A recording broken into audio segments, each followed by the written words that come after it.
মেয়েদের আপন বলতে কিছুই হয় না। আপন হয় শুধু কষ্ট আর চোখের পানি। সবাই তাকে ছেড়ে গেলেও এই দুইটা জিনিস তাকে কখনো ছেড়ে যায় না। সুপ্রিয় দর্শক, আসসালামু আলাইকুম।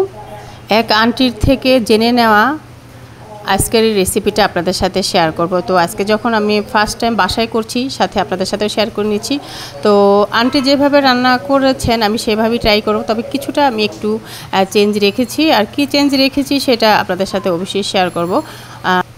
আশা করছি আজকের রেসিপিটা ভালো লাগবে। ভালো লাগলে অবশ্যই লাইক দিয়ে দেখার ভিডিওটা একটা রিকোয়েস্ট থাকবে আপনাদের প্রতি। আসলে আপনারা অনেকে ভিডিও দেখেন কিন্তু লাইক দিতে ভুলে যান, এই জন্য একটু মনে করিয়ে দিলাম।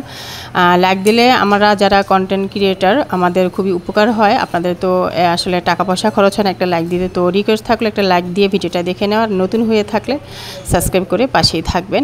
তো এর মধ্যে কিন্তু আমি হাফ কেজি লতি ভালো করে আঁশ ছাড়িয়ে কেটে নিয়েছি, বেছে নিয়েছি। আর সেই সাথে যেটা ব্যবহার করব এখানে আমি কাঁঠালের বিচি। যারা রেগুলার আমার ভিডিও দেখেন তারা তো জানেন যে আমি সংরক্ষণ করে থাকি মাঝে মাঝে বিভিন্ন সবজি। আর এই যে কাঁঠালের বিচিগুলো কিন্তু এবার সংরক্ষণ করেছি, আর সংরক্ষণ পদ্ধতিটা অবশ্যই শেয়ার করেছি। আপনারা চাইলে কিন্তু আমার চ্যানেল থেকে দেখে নিতে পারবেন বা আমার পেজ থেকেও দেখে নিতে পারবেন। তো এখানে আমি পরিমাণ মতন যতটুকু ব্যবহার করব নামিয়ে নিব এবং সেটাকে নর্মাল পানি দিয়ে ধুয়ে নিব। আর এটাকে আমি ফ্রিজে রেখেছি সামান্য গরম পানিতে হালকা রেখে, হালকা সিদ্ধ করে আর কি, নামিয়ে রেখে ঠান্ডা করে ফ্রিজে রেখেছিলাম। আর এই যে এখন নামিয়ে কলের যে পানিটা হয় না সেটা দিয়ে আমি একবার ধুয়ে নিয়েছি আর কি, যেহেতু ফ্রোজেন করে রেখেছিলাম। তো এখন কেটে নিচ্ছি চিকন চিকন করে, ভাজির মতো আর কি কেটে নিচ্ছি। তো অলরেডি কিন্তু আমার কাটা কমপ্লিট। আর সেই সাথে আরও দুইটা উপকরণ আমি আপনাদের সাথে একটু প্রথমেই শেয়ার করে নিচ্ছি যে কি কি দিয়ে আমি আজকে রেসিপিটা করব। আর এই যে এখানে দুই প্রকার শুটকি নিয়েছি, একটা হচ্ছে চাপা শুটকি আর একটা হচ্ছে লোটা শুটকি। তো এগুলোকে ভালো করে পরিষ্কার করে নিয়েছি। আর লোটা শুটকিকে যেটা আমি করেছি একটু গরম পানিতে ভিজিয়ে রেখে হালকা কাটা ছাড়িয়ে একটু বেছে নিয়েছি আর কি।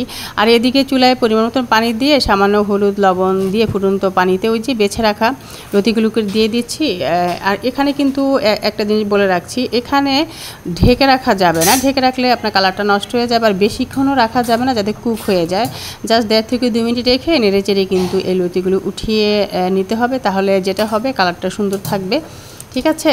তো যেভাবে আন্টি করেছেন আর কি, তো আমি ফার্স্ট আমি আন্টির থেকে দেখে তো চিন্তা করলাম যে এই রেসিপিটা আজকে আমি বাসায় একবার ট্রাই করি না, তো সেটাই করছি আর কি। তো অলরেডি আমি উঠিয়ে নিয়েছি, এখন মূল রান্নায় চলে আসছি। এখানে আমি মেজারমেন্ট কাপের 1/3 কাপ পরিমাণ সরিষা তেল দিয়ে এখানে 2টা পেঁয়াজ কুচি দিলাম আর 4টা বড় রসুনের কোয়া কুচি করে দিয়ে দিলাম। তো এই পেঁয়াজ এবং রসুনটা যখন হালকা একটু নরম হয়ে আসবে তখন এই যে আমি এখানে দিয়ে দিচ্ছি বেছে রাখা, পরিষ্কার করে রাখা ওই যে চাপা শুটকি। তো চাপা শুটকিকে প্রথমেই দিয়ে ভালো করে নেড়েচেড়ে নিয়ে যখন দেখবো যে একেবারে মেল্ট হয়ে গিয়েছে তখন আমি আগে থেকে বেছে রাখা লোটা শুটকিটাকে দিয়ে দিলাম। তো কিছুক্ষণ এভাবে নেড়ে নিব, শুটকিটাকে নেড়ে নিয়ে এখানে কিন্তু আমি অন্যান্য যে মশলাগুলো আমি ব্যবহার করব সেগুলো দিয়ে দেব। আর এখানে আরেকটা কথা বলে রাখি যে এই লোটা শুটকি কিন্তু আমি কিছুক্ষণ গরম পানিতে একটু ভিজিয়ে রেখে হালকা করে কাঁটাটা বেছে নিয়েছিলাম। বাট লোটা শুটকি কিন্তু পুরোপুরি সিদ্ধ হয়ে যায়নি, এটাকে আরও সিদ্ধ করে নিতে হবে। রান্নার মাঝে মাঝে মানে রান্না করতে করতে সিদ্ধ হবে এরকম আর কি। তো মশলা দিয়ে দিচ্ছি এখানে আমি ধনিয়ার গুঁড়া 1.25 চা চামচ, হলুদের গুঁড়া 1/2 চা চামচ, মরিচের গুঁড়া 1/2 চা চামচ এবং জিরা গুঁড়া দিয়েছি আমি 1/2 চা চামচ। সেই সাথে এখন দিয়ে দিচ্ছি আদা রসুন পেস্ট একসাথে করে নিয়েছি, সেখান থেকে আমি 1.5 চা চামচ আদা রসুন পেস্ট দিয়ে দিলাম। তো সমস্ত মশলাটাকে আমি কিছুক্ষণ একটু কষিয়ে নিব, পানি ছাড়া 2 একবার নেড়ে চেড়ে নিয়ে এখানে আবার সামান্য একটু পানি ব্যবহার করব।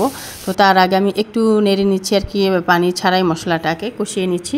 তো 2 একবার নেড়ে চেড়ে নিয়ে যে সামান্য একটু পানি ব্যবহার করলাম যাতে পুড়ে না যায় মশলাটা। তো এই যে এখন মশলাটাকে আরও কিছুক্ষণ এইভাবে কষিয়ে নিব পানি দেওয়ার পরে। তো এখানে ভালো করে মশলাটাকে কষালে সুন্দর একটা কিন্তু সুঘ্রাণ বের হয়ে আসবে। আর এই কষানোটা ভালো হলে কিন্তু রান্নাটাও আসলে আমাদের ভালো হয়। এজন্য ভালো করে মশলাটাকে প্রথমে এদিকে কষিয়ে নিতে হবে। তো একটু কষিয়ে নেওয়ার পরে এখানে আমি আরও কিছু পরিমাণ কিন্তু পানি অ্যাড করে দিব। আর এই পানিটা দেওয়ার কারণ হচ্ছে ওই যে লোটা শুটকিটা কিন্তু আমরা ভালো করে প্রথমে আমি সেদ্ধ করে নিই। আর এই পানিটা দেওয়ার কারণই হচ্ছে লোটা শুটকিটা যাতে ভালো করে সিদ্ধ হয়ে যায়, কুক হয়ে যায়, এই জন্য আর কি। যদি আপনারা প্রথমেই শুটকিটাকে ভালো করে কুক করে নেন, মানে ওই কাঁটা ছাড়ানোর সময় যদি গরম পানি দিয়ে বেশিক্ষণ ভিজিয়ে রাখেন, সেক্ষেত্রে হবে যে ওই গরম পানিতে রাখার কারণে অনেকটাই সিদ্ধ হয়ে যাবে। তখন কিন্তু আপনার এই মুহূর্তে আমি পানিটা দিলাম, এই সময় পানিটা না দিলেও চলবে। আর এই যে এখন কিন্তু মোটামুটি আমার কষানো শেষ, আর লতিগুলো আমি এখন ঢেলে দিলাম। তো লতিগুলো ঢেলে দিয়ে মশলার সাথে কিন্তু আমি লতিগুলোকে ভালো করে মিশিয়ে নিব। ঠিক আছে, ভালো করে মিশিয়ে নিয়ে এখানে আমি ঢেকে রাখবো আর কি 4 থেকে 5 মিনিটের জন্য। সুপ্রিয় দর্শক, আশা করছি আজকের রেসিপিটা কিছুটা হলেও আপনাদের উপকারে আসবে বা ভালো লাগবে। তাহলে আমার চ্যানেলে সাবস্ক্রাইব করে এবং সাবস্ক্রাইবের পাশে থাকা বেল বাটনটি অন করে চ্যানেলের সাথেই থাকবেন এরকম নিত্য নতুন রেসিপিগুলো পাওয়ার জন্য। আর আপনি যদি পেজ থেকে দেখে থাকেন তো পেজে অবশ্যই একটা লাইক ফলো দিয়ে এবং ভিডিওটি শেয়ার করে আমার পেজের সাথেই থাকবেন। তো ঢাকনা উঠিয়ে নিয়ে চেক করে নিয়েছি, মোটামুটি লতিটা কিন্তু এর মধ্যে সেদ্ধ হয়ে গিয়েছে। আর এ পর্যায়ে এসে কিন্তু ওই যে কেটে রাখা কাঁঠালের বিচিটা দিয়ে দিতে হবে। আর কাঁঠালের বিচিটা তো আমি আগেই বলেছি এটা অনেকটাই সেদ্ধ হওয়া, ফ্রোজেন করা, তো এটা এই জন্য লাস্টেই দিতে হবে, বেশি আগে দেওয়া যাবে না, তাহলে ভেঙে যাবে। তো কাঁঠালের বিচিটা দিয়ে আরও 2-3 মিনিট কিন্তু ঢেকে রেখেছিলাম। ঢাকনা উঠিয়ে নিয়ে নেড়েচেড়ে নিলাম। অলমোস্ট কিন্তু আমার রান্না একেবারেই শেষের দিকে। আর উঠানোর আগে একটুখানি লেবু রস, এইভাবে প্রায় 1 চা চামচ পরিমাণ লেবু রসটা ছড়িয়ে দিয়ে একটু নেড়েচেড়ে নিব।